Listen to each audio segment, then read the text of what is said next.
So today we have that chief executive as our guest. So it is my privilege and honor to introduce to you the governor of the state of Wisconsin, Scott Walker.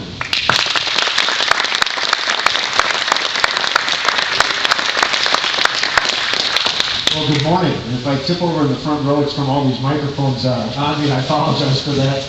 But I guess everybody wanted to listen in as well. And I appreciate you letting us come by and talk. And I appreciate all employees coming out here today. What I wanted to talk about a little bit is about the future of the state and how we're going to help create more middle-class jobs and help middle-class property taxpayers. And that's really what's important to get this state working again. You see, as was mentioned last year, in fact, actually for about 18 months before November 2nd, I went around the state what I would call a job interview.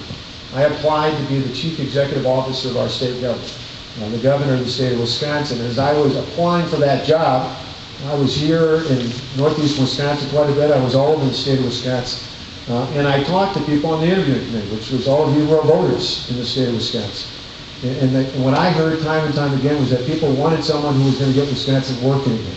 They were going to get someone to get the economy going and get the budget balanced, to provide some stability in the state so we could get people, particularly in the middle class, back to work again. And when I talked to folks in that interviewing committee, the voters of the state of Wisconsin, what I said over an 18-month period leading up to the November 2nd election was that we had a plan to take on the fiscal and economic crisis in this state. And so when I took the oath of office on January 3rd, some of the people in the national press were a little bit surprised that we acted so quickly. In fact, about a month ago, one of those national newspaper reporters asked me, he said, you know, most governors have barely even found their offices. Most lawmakers are still moving into the Capitol. You guys have already passed some of the most aggressive pro-job pieces of legislation in the entire country. Why is that? I said, simple. If I was the CEO of a company, and if I came and I interviewed to be that CEO and I said, hey, we're facing a crisis, I wouldn't wait a year, I wouldn't wait 6 months, I wouldn't even wait a month, I'd start it right away. And so that's what we've done. We started on January 3rd after I took the oath of office. I literally called a special session of the legislature. I brought lawmakers back in, Republican and Democrat alike, and we said, we've got a jobs plan that we've got to start on right away. We've got to get people working in this state. And what we did was remarkable in those first 4, 5, 6 weeks.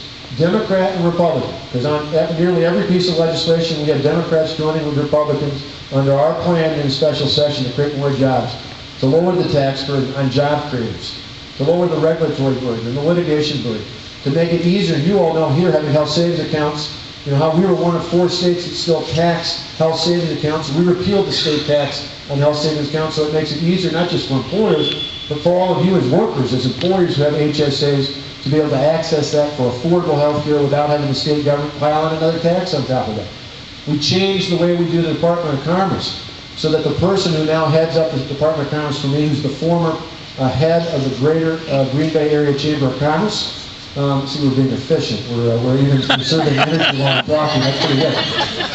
But the former head of the Chamber of Commerce right here in this area, the Greater Green Bay area, is our head of the Commerce Department. And we've changed that department so that now, starting July 1st, there's a new Wisconsin Economic Development Corporation that's solely focused on promoting jobs in the state.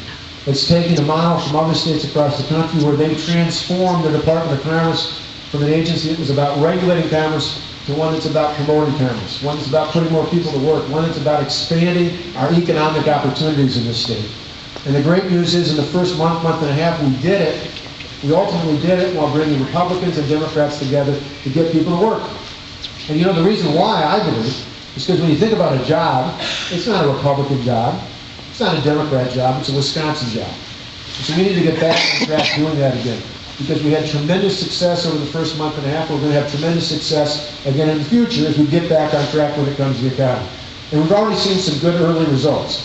Think about it, last Wednesday, our State Department of Workforce Development put out the job numbers for the first month of this year. And you know how many jobs were created in the private sector in that first month alone? More than 10,000. More than 10,000 private sector jobs. Our employment rate has dropped down to 7.4%. That's still way too high, but ultimately it's a lot better than where the national is averaging just below 9%. We got a long ways to go, but we're heading in the right direction. We're leading the nation. We're one of the leading states when it comes to economic recovery, but we've got a long ways to go. Because recovery is only recovery when everybody we know, everybody in our family, all our neighbors and others are back to work the way we were years ago. And that's where our focus is. Now, along the way, getting Wisconsin working again means not only an economic agenda that helps the private sector create more jobs, it also means having a balanced budget, not only for today, but a balanced budget for the future. So what we talked about in our budget repair bill, our budget reforms, was about making a commitment to the future. A commitment to the future so my two sons, who are junior and sophomore in high school, and your kids and grandkids and others, so all of our kids don't face the dire consequences we face today. We need to make a commitment to the future so that we balance not just today's budget and the next 2 years' budget, but we make sure that our children and the next generation can balance budgets for years to come. Because for too long, leaders in both political parties have pushed those problems off to the future. Well, the future's now. And we've got to fess up. We've got to stop pushing things off to the future. We've got to stop borrowing from the future. Instead, we've got to pay for the bills that we have and move our state forward. And when we do so, not only protects our kids, it actually makes us easier to create jobs. The other day I was talking with one of these national business publications, and they were asking about all the things that were happening around the Capitol. And I said, you know, the irony is, even though it's been tough, and believe me, it's not something I would recommend to any of you to go through, because it was a tough process.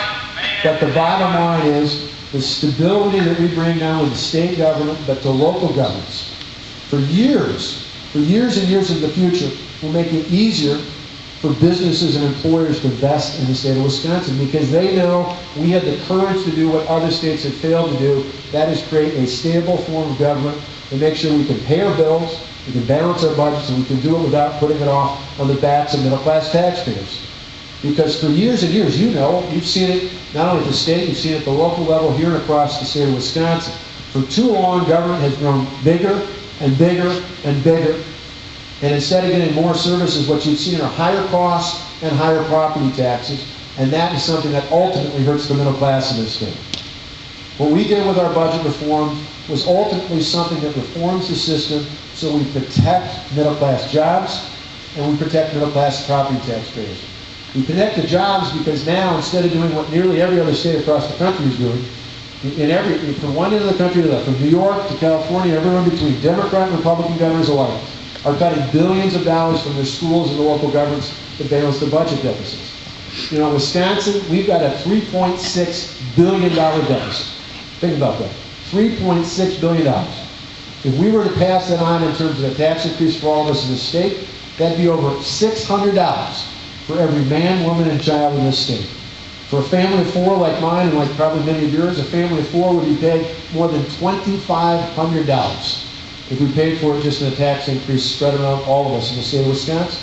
That'd be unacceptable. Can you imagine having to pay $2,500 more on top of what you already pay in property and income and sales taxes? That puts you out of business, not just as a business, in our homes. So many of us across the state and the private sector have made sacrifices, particularly in the last couple of years as the economy has slowed down. You know what it takes to make sacrifices to help keep our neighbors and co-workers working, but to ask you to have your family pay another $2,500, again, a year on top of all the other taxes and fees you pay just would not work. That would be a devastating blow to the middle class.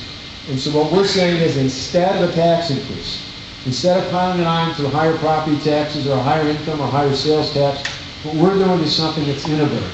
And it's unlike nearly any other state in the country. Other states are passing on their budget crisis in terms of higher taxes, particularly on property taxes, or massive layoffs. Well, again, we're protecting, in our case over the next 2 years, more than 10,000 middle-class jobs that otherwise would be facing layoff if we didn't take the budget reforms that I signed into law last Friday. That's why we did it. We did it to protect the middle class. Middle-class taxpayers, middle-class jobs. And as we look ahead to the future, we've got a budget that's going to be debated over the coming months that will become effective July 1st for the next 2 years. That's ultimately about continuing to protect the middle class. No tax increases, no increase in property taxes. You know, you've heard people talk about it before, but this budget actually delivers on freezing the property tax levy. Wouldn't that be nice in December, a year from now, when you see those property tax bills and the bills aren't going up again? That's what we're talking about, freezing property taxes. Too many people in this state are hurting. Too many people have had their salaries frozen or in some cases reduced. We need to make sure that you can continue to stay in your home, continue to pay your bills. Freezing property taxes is part of it. We also take it a step further. We make sure there's no increases in income or sales taxes. We don't add additional fees on top of that. We keep things intact because the economy is tight. We need to make sure you have as many dollars in your pocket as possible. Along with that, we put in place a system that's innovative and progressive in the best sense of the word. We put in place reforms that will make government work better. What we passed last week and what I signed into law not only helps us balance the budget for this year, for the next 2 years, and make sure we can balance the budget for generations to come, but it also makes the government work better. You see, in the changes, the reforms we put in collective bargaining, it allows, for example, our schools to make decisions about hiring and firing based on performance and merit, not just on seniority or union contract. That's incredibly important because now, a year ago, I remember one of the amazing stories that led up to this whole reform debate was the fact that a year ago, a young woman who got the award for the most outstanding teacher of the year, first-year teacher, a week later got a layoff notice. And the reason was, long before I was there or any changes in the legislature, that school district was facing some cutbacks because of some poor decisions made by the state in the past. And so they were looking at laying off teachers, and even though she was named statewide as the outstanding new teacher of the year, she was one of the first to be laid off. That's because her school district had to make hiring and firing decisions based on seniority and not based on performance. For all of us who have kids in school or grandkids in school, you know we want the best and the brightest in our classroom. And we've got teachers and other public employees in the state who do a tremendous job. We respect them. Isn't it about time we're able to reward them and say, let's pay for performance. Let's put our money behind the best and the brightest out there. So we do in the private sector. And that's what drives competition. That's what drives performance. That's what drives success. We should be doing the same thing when it comes to the public sector as well. Ultimately, that's what this is about. A better government, rewarding great employees, and protecting middle-class jobs and middle-class taxpayers. That's why I want to come today and share a little bit with you. I'm going to spend some time touring around the company, and then we're going to make some stops along the way in Wausau and over in Hudson and other places here as well to share this message across the state. But the last thing I just want to leave you with is simply this. You know, there's a lot of attention in the Capitol and all the protests and everything else, and that's fine. You know, I said, this is America. It's what's great about America. People can say and do what they want as long as they're respectful of others. And so we had thousands of people in the past month in the Capitol. And I said they have every right to be heard. They really do. They have every right to be heard. But I've repeatedly pointed out, you know, that those thousands of protesters don't get to drown out the voices of the millions of taxpayers in this state who understand to protect the middle class, we've got to balance our budget, we've got to do it in a way that's sensible, that protects the middle class in this state. And we can do that, because we did it a generation ago.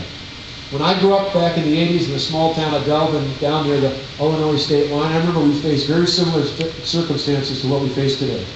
You know, back 25 years ago, we had a tight budget and a tough economy. And I remember back at that time in 1986, a guy by the name of Tommy Thompson was elected. And in that first term, he took on the status quo. He challenged the status quo of Madison. And a lot of people said things about him and protested things and did things along the way. But in the end, the policies he put in place helped the people. The people and employers of this state thrived again. And by the end of his first term, those policies helped the people of the state create 258,000 new jobs. That's why our goal of creating 250,000 jobs in the private sector over the next 4 years, I think, is attainable, because we did it a generation ago, and not only can we do it, I believe we will do it in the years to come. And the reason I believe that is not just because of some policy or politics, it's simply deep within my heart.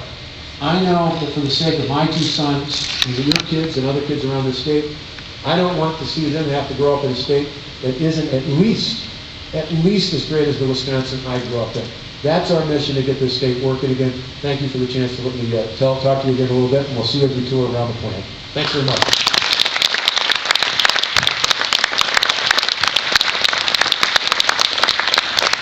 Thank you all for coming, and this ends the program. If you go back to your jobs, the governor is going to address the media for a little while, and then he will be taking a tour of our production floor, so you will have one more chance if you're out there to see them. Thank you again for coming.